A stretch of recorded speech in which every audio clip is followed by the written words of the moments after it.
kind and one in a million. Say it with me, one of a kind and one in a million. Thank you. Thank you, Shadoe Stevens, and hello, Dean Butler. Great to have you on the show. How are you? Jimmy, thanks for having me, man. It's great to be here. So excited about talking about your brand new book, the new memoir, Prairie Man, My Little House Life and Beyond, set for release June 25th, right? Tell us about putting this wonderful book together.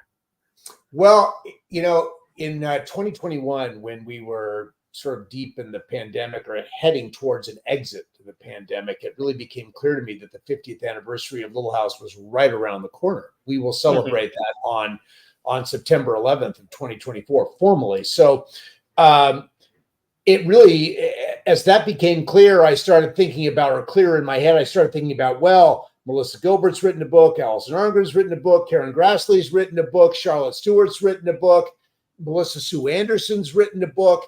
Even our two babies on the show have written a book. Jennifer Donati, who played my little infant daughter, Baby Rose, and Wendy Lou Lee, who played Baby Grace, the youngest of the Ingalls girls. She's written 2 books.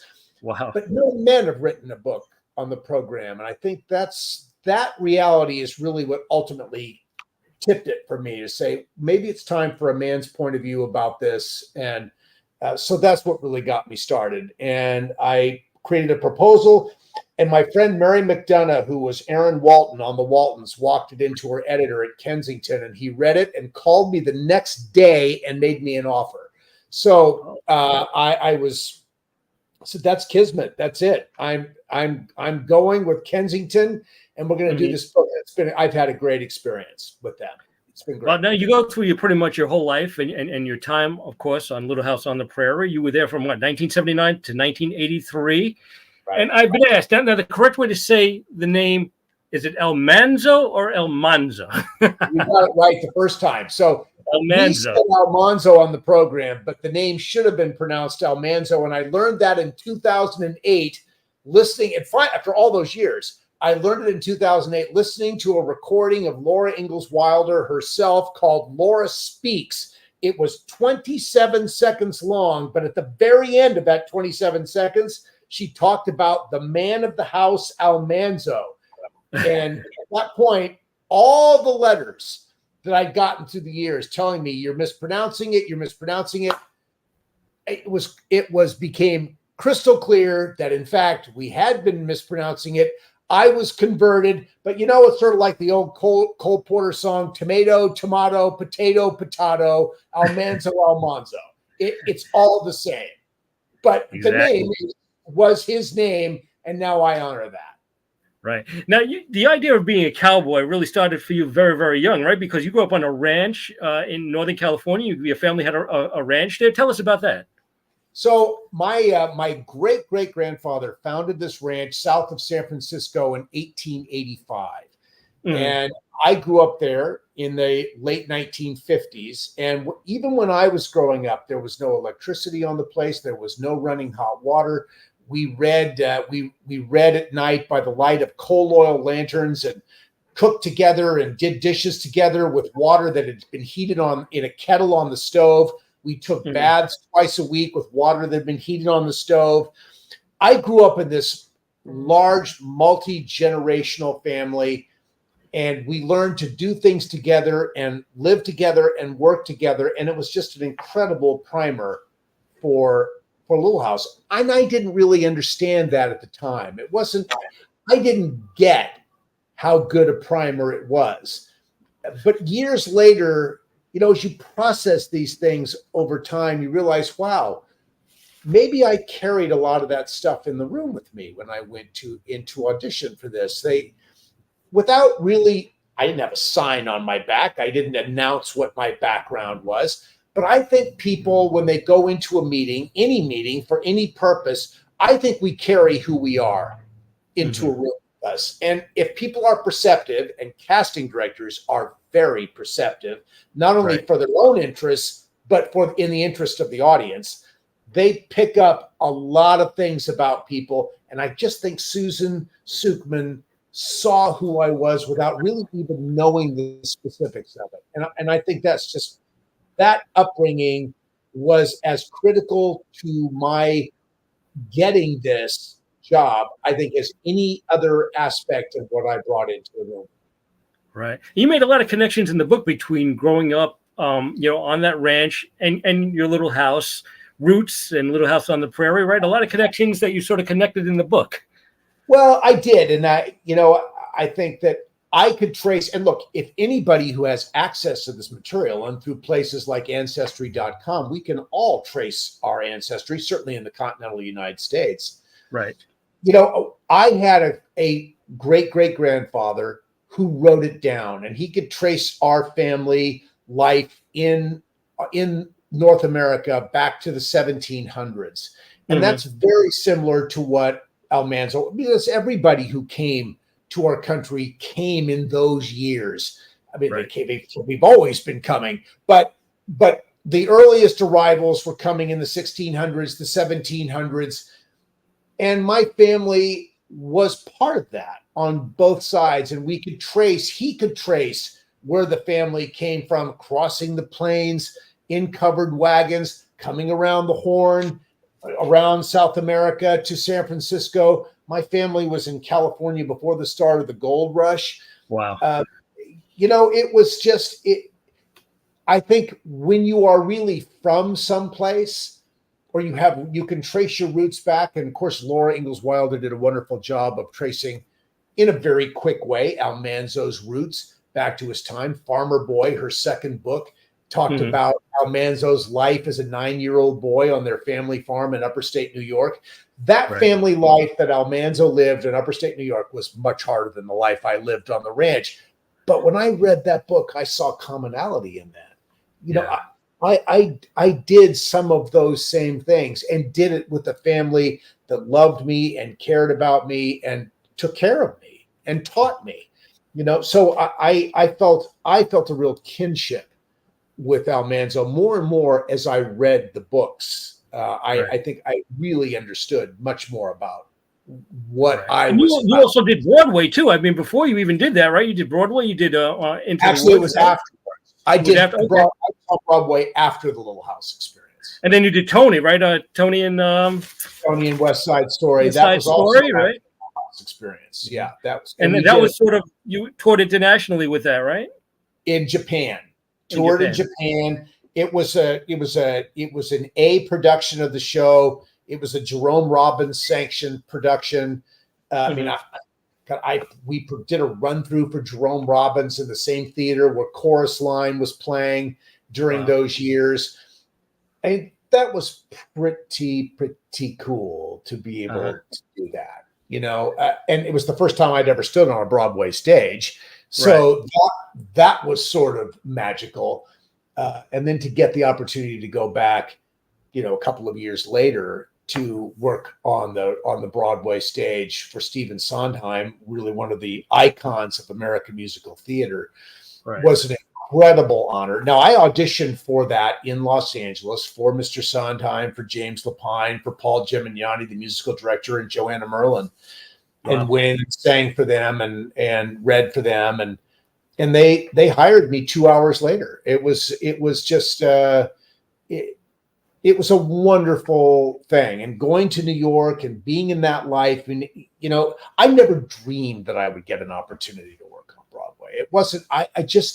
It was not part of my dream plan. So the fact that it happened just made it this incredible gift. Yeah. How was that transition from going from television to Broadway? What's really interesting.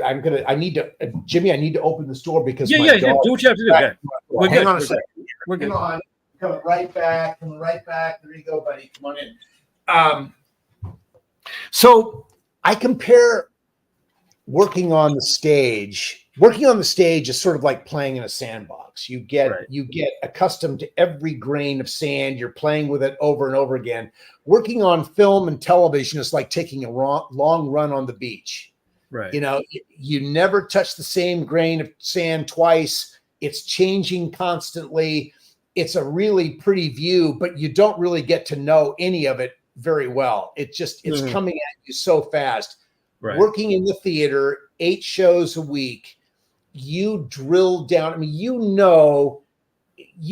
there's if there's a substitute violin player in the pit, you can tell based on the tempos of the songs or a particular song, what time the curtain's coming down that night. I mean, Right. you develop this sense of it, and I think it's part of the magic of the ritual of working on the Broadway stage, that there is just this intense immersion into the material. And that at 8:00 every night or every performance, the curtain, or whenever the curtain's going up, there's going to be someone great on the stage in every part, and something wonderful is going to happen. And that's just part of the show is bigger than the individuals involved. I mean, the individuals are very important, but the show is the thing, and the show will be served. And it was great to be a part of that. I've loved the idea of being on a team always. So Broadway theater, and film and television, it's all teamwork, but that theater experience, you're a team of actors. And you are really working together to make something happen. Your commitment is to make it happen every night. Right. Tell us about the audition for Little House. Of course, Michael Landon, I'm sure, was there, right?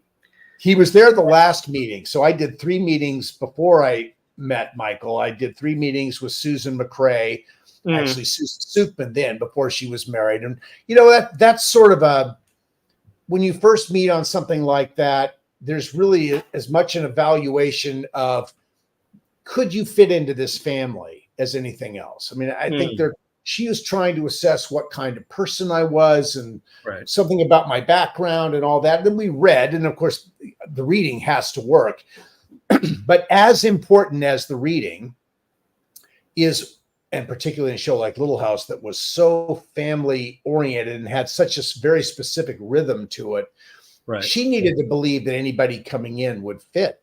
And so that became a big part of the process. When I met with Michael on the 3rd meeting, that I got a note the day before coming in, and it was from Susan's office. And she said, "Whatever you do when you read for Michael, don't act." Now, that was sort of intimidating to me, because I think I'm, coming in to be an actor on this program. If I'm not acting, what am I doing? And it was a little scary to me, but of course what the message was is just be really simple, be honest, be real, don't push anything. And I had a great experience reading for him. He was sort of meeting him. If there was a picture in the dictionary next to big time television star, if there's a definition of big time television star and a picture next to it, that picture would have been Michael Landon. I mean, this guy, the obviously that flowing hair with the ash brown dye #2 and gold Carrera sunglasses and a cigarette in his teeth and a gold chain and the Star of David around his neck, and his new chambray shirt opened halfway down his chest, and this deep dark tan. I mean, deep dark tan, and the tight jeans and the snakeskin boots and the silver buckle on the jeans and all that. I mean, this guy was just bigger than life. And I guess my first reaction when I came in the door, Jimmy, was, this is not Charles Ingalls. This can't be Charles Ingalls.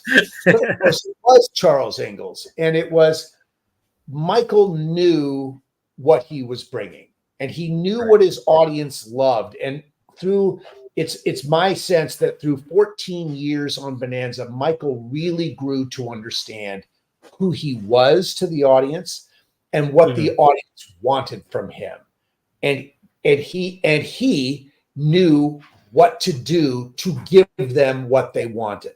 And I think that was his great craft. And he did it over and over and over again for over 30 years in primetime television. And he called the shots, right? Not the studio. I mean, he called the shots on pretty much everything, right? That he worked on.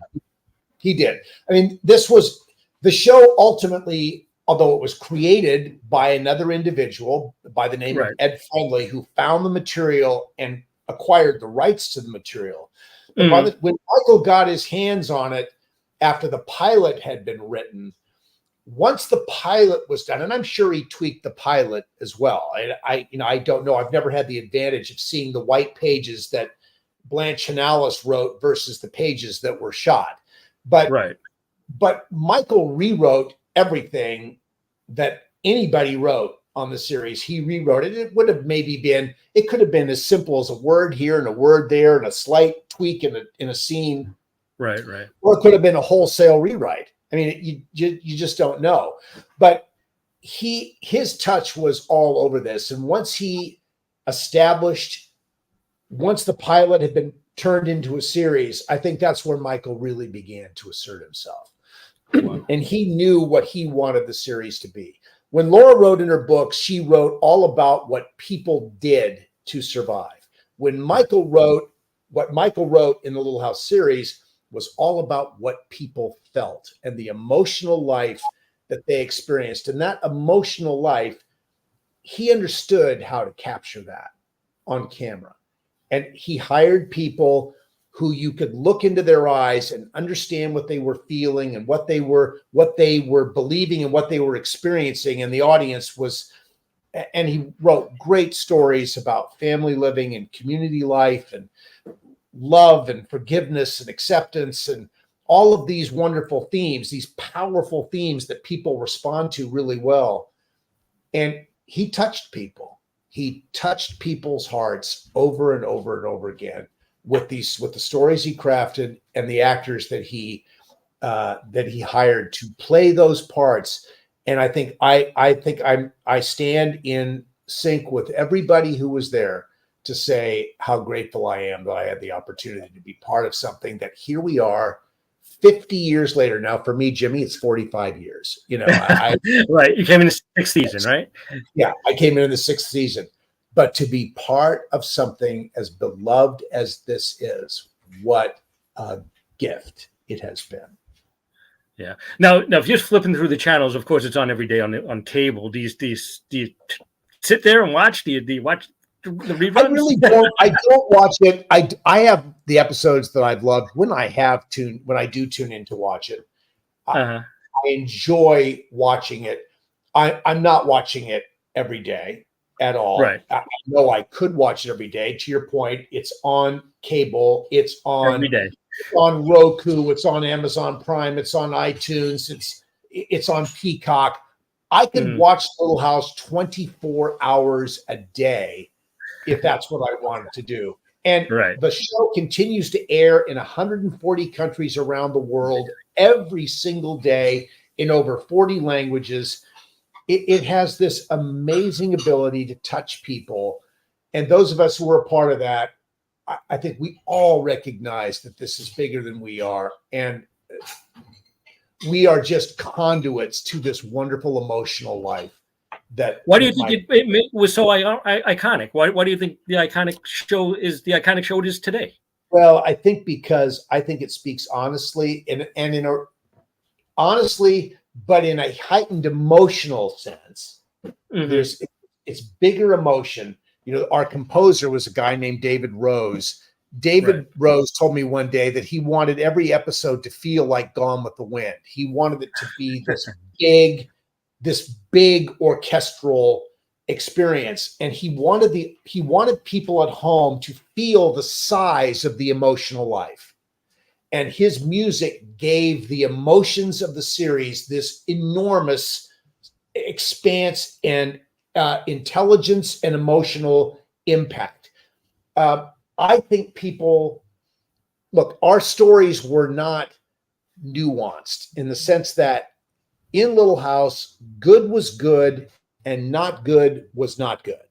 And it was very clear who the good guys were and who perhaps the more questionable people were. Now, we liked everybody, and the audience, I think, really appreciated. When I speak of those that were perhaps you loved to dislike, I'm speaking, of course, of the Olsen family. I'm speaking of Mrs. Familial. There were other villains in the show that came and went, but from beginning to end, or nearly to end, it was Nellie and Mrs. Olsen that provided. They were the flies in the ointment that you could count on them to do something obnoxious. And I think for the audience, there was comfort in that. You knew what to expect. And what I think what that gave the audience, Jimmy, was an opportunity to model behavior. What was good behavior and what was not good behavior. And I think it gave people, so this kids had that, and parents who watched this with their children, if they chose to watch or watch on their own, determined what kind of parent they wanted to be. I mean, Michael Landon and Karen Grassley as Charles and Caroline were among the most beloved parents in the history of television. Just this last weekend, Michael was voted yet again for the umpteenth time the greatest dad in the history of television. It was very appropriate. He voted this on Father's Day. Michael, it was considered, and maybe someone else will get it next year, but Michael's always in the running as the greatest dad in the history of television. Wow. Michael and Karen gave audiences a pair of people, a parental figures that they could count on, that they could trust, that they could believe. And it was it's not that people didn't make mistakes, because people made mistakes, but there was fundamental goodness in everything that they did, and you could see it. And even when mistakes were made, it was the grace in the way that they recovered from mistakes or petty misunderstandings. The grace in the recovery was an example of how to be. And with the Olsens, with the villains, they got what was coming to them, and the audience loved seeing them get what was coming to them. And I think there's comfort in that. Yeah. Now the cast is pretty much like a family still to you, right? I mean, you guys keep in touch, right? I know you do a lot of reunions, right? You just had a very big 50th reunion. Tell us about that. The one in Simi, California. In Simi Valley. In March of this year, we did the Little House on the Prairie 50th anniversary cast reunion and festival. 18,000 people came from 27 countries to Simi Valley to join us. We knew we'd sold the tickets, but once you see people appearing, thousands of people with this joy in their eyes over being there, you've done something that's really working. We took people back to Big Sky Movie Ranch. We put facades of our most beloved sets back on Big Sky Movie Ranch at a scale size. We rebuilt the interiors in a separate location of 3 beautiful sets to scale you could have shot on these sets. The interior of the Little House, the interior of the church school, and the interior of Olson's Mercantile. When people walked into the gymnasium that we had converted into a soundstage for the event, the joy, the total shock, but a beautiful shock that they got from seeing this come back to life was so magical. I think it moved all of us to see it. And, amazing. And we all experienced it with each other. And we did panels, and there were costume recreations, and there was wonderful memorabilia, and there were many different photo ops for people to step into the Little House world to be photographed. It was an enormous amount of fun. It exceeded all of our expectations, Jimmy. Yeah, and there's going to be one coming up, I know, near Hartford, Connecticut, I believe at the end of August, and also one in Lancaster early September, right? That's right. And it's the first big event that Little House has ever done on the East Coast. We've done a lot of things in the central part of the country. We've got a 50th anniversary event coming up in Walnut Grove in mid-July. Nice. We've never done anything on the East Coast, and I think it's going to be a huge, huge event. Absolutely, 100%.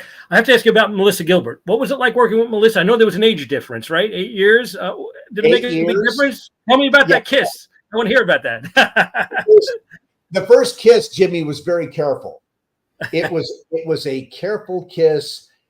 I think it was a very gently, softly romantic kiss. It wasn't a big, it wasn't Rhett Butler and Scarlett O'Hara kiss. Right. It was a very gentle, sweet kiss. TV Land at one point voted it as the most memorable kiss in the history of television. I mean, Wow. that was a really cool thing. The memorable part of one of the memories, the most vivid memories of the experience, was having Melissa Gilbert's mother there and having her crying Oh, wow. as the kiss, as on 3 separate takes, Melissa Gilbert's mother burst out crying. I don't know if they were tears of joy or tears of hysteria and upset, but she ruined 3 takes with her crying out. And Michael, I think, finally had to go up to her and say, "Barbara, you've got." And I think Melissa was, Melissa was just like had ice water in her veins. She was wonderfully emotional, but she would never let you see if something was bothering her. Really? And I think this was a tough moment for her with her mother. And I think the whole build up to the kiss, and she was so worried about whether the kiss would be good enough, and if she was going to be, all of that stuff that people worry about when they have their first kiss is, am I going to be able to do this? I've never done that. I mean, I've kissed my relatives, but it's different. But I mean, you've never kissed anybody on the lips before. I mean, we didn't do that in my family. That was a different kind of kiss that happened away from the house, and you sort of want to have some practice with that before you have to do it with a camera rolling on it that the whole world is going to see. I thought she was pretty amazing, and the kiss, I think, captured something special that the audience loved about the show and about the relationship, about Melissa or about Laura and Almanzo, and I think they loved it. Yeah, so there was some anxiety involved in the kiss, I'm sure, because of the age. Did the age difference make a big deal? Yeah, right. We were both nervous. I mean, and of course, part of the nervousness was just the circumstance of the scene. It was, I don't know that I was nervous about the kiss. I knew how that would go, but the circumstances for the 2 characters was there was a lot of emotional stuff in that moment for the 2 characters. So we both brought that. And with Barbara crying, you never knew if you're going to get the take in. So that created a certain amount of tension and nervousness as well. So I think it all just worked. Audience seemed to have loved that kiss for many, many years. Absolutely. I have to ask you about Alison Augerim. She's been on my show. What was she like on the set to work with, as a cast member? Alison was just this punk chick. She was 17 when I met her. She would show up to work with black, Converse high tops on and jeans rolled up and sleeveless T-shirts and dark black eyeshadow on. And she had this, I want to say it was a red and white or a black and white old Ford Ranchero that she drove around. I mean, it just was, and she talked a mile a minute. She remains to this day a very high energy person. As much as she played the villain on our show, through the years, I've come to know Alison as one of the most generous, kind, engaging, thoughtful people I've ever had the opportunity to meet. I think I know she had an absolute ball being the villain, but Alison is not a villain in her life. Yeah. Alison is a really, really good, lovely person. I had a question from a listener who wanted to know, what was it like to work with Victor French on the set?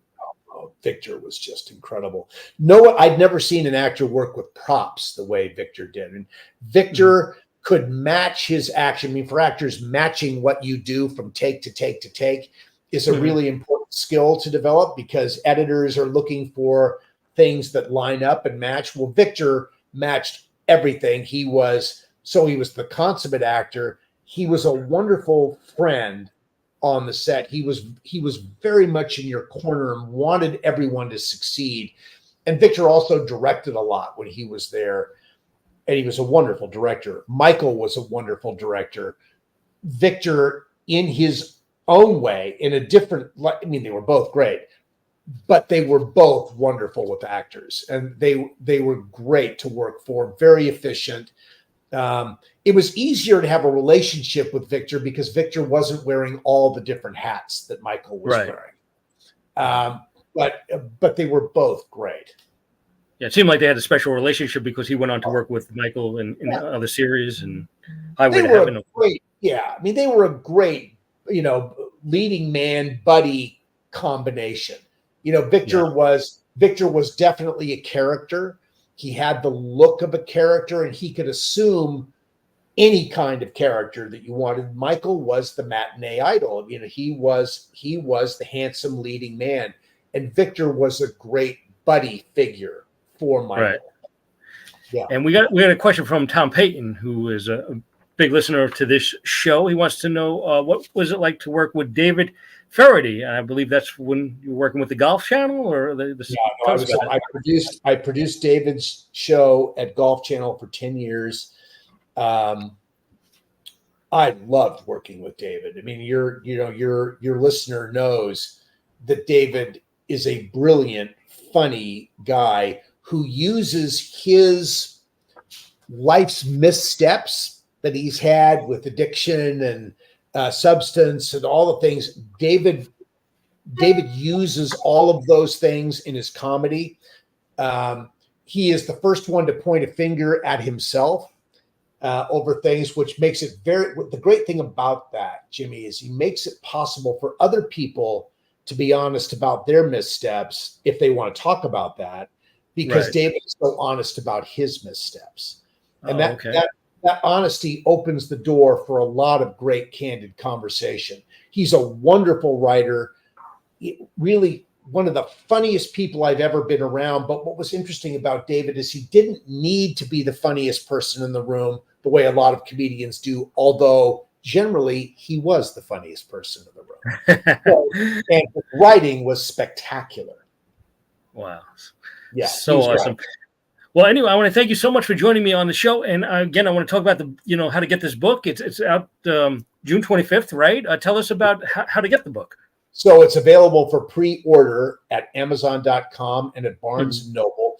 And people can track what is known about the release of the book at those places, but also at my social media on Facebook, TikTok, and Instagram. Official Dean Butler is all one word. Official Dean Butler is my identifier, my handle on those three platforms.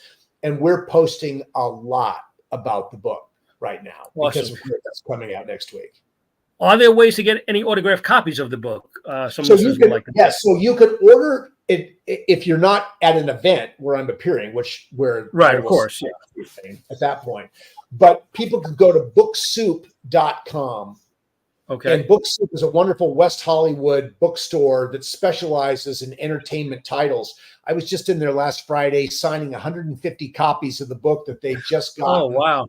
And they've sold. They will order more, and I'll go back in and sign them. And that way, anybody who wants the book, and I will go and sign as many as people want, and they can get them that way. So booksoup.com for autographed copies, if you're not seeing me in person, is a great place to go.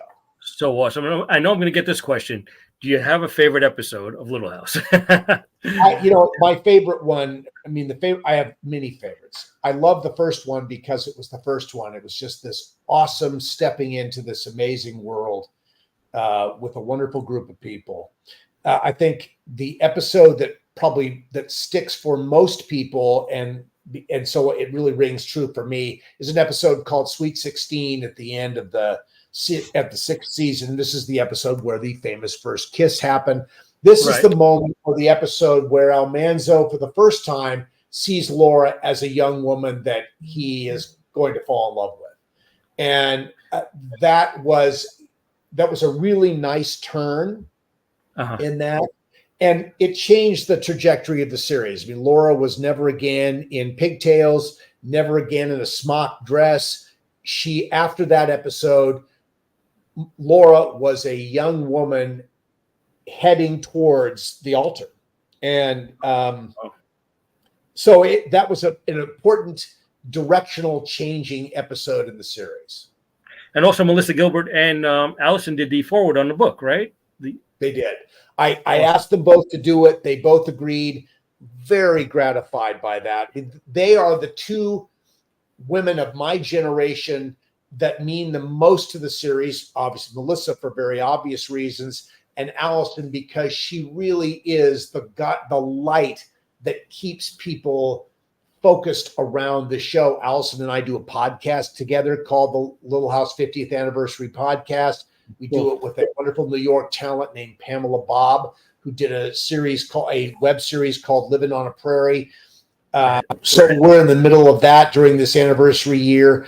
So yeah, Allison and I see a lot of each other and talk a lot to each other, and it's a great experience. Right. Well, thank you, Dean Butler, for joining me. I really appreciate your time. It was an honor to talk to you. So excited about having you on the show. Jimmy, thank you for having me. I really appreciate it. Okay, Dean, you take care, and I hope everybody goes out and gets a copy of Prairie Man, My Little House Life and Beyond, Dean Butler. Take care. Have a great night. Bye-bye, Dean. All right, Dean Butler right there, legend on television there. El Menzo from Little House on the Prairie. Coming up tomorrow night, a very special show. We're doing a makeup show actually from last week because Ted Vigil did not feel well. So he's going to be here tomorrow night, and we're going to do that tomorrow night at 7 o'clock. So Ted Vigil, he is the world's leading John Denver tribute artist. So we're looking forward to joining Ted Vigil, and we're going to talk about his show. He's got a show coming up in Long Island, I believe, on July 6th in Port Jeff. It's Theater 3. So we'll talk all about that show and some more great people coming up on the show too. We'll let you know about all those great people tomorrow night. If you join us, I'll keep you up to date on what's coming up within the next few weeks. I want to thank Cindy, the producer, for helping me out. My mom out there watching in Canarsie. Tom Payton, always out there. Cindy out there, Lake Ronkonkoma. All the people that join me every single week. Thank you so much for listening and watching Celebrity Spotlight. I hope you enjoyed Dean Butler. Please go out and get his book, Prairie Man, My Life with Little House and Beyond, a fantastic book. And go to booksoup.com if you want an autographed copy. Don't forget to go there if you want that special signed copy. So Dean said he signed a whole bunch of them. And thank you so much again for joining me. And we will catch you tomorrow night, 7 o'clock with Ted Vigil. Everybody have a great night. See you tomorrow.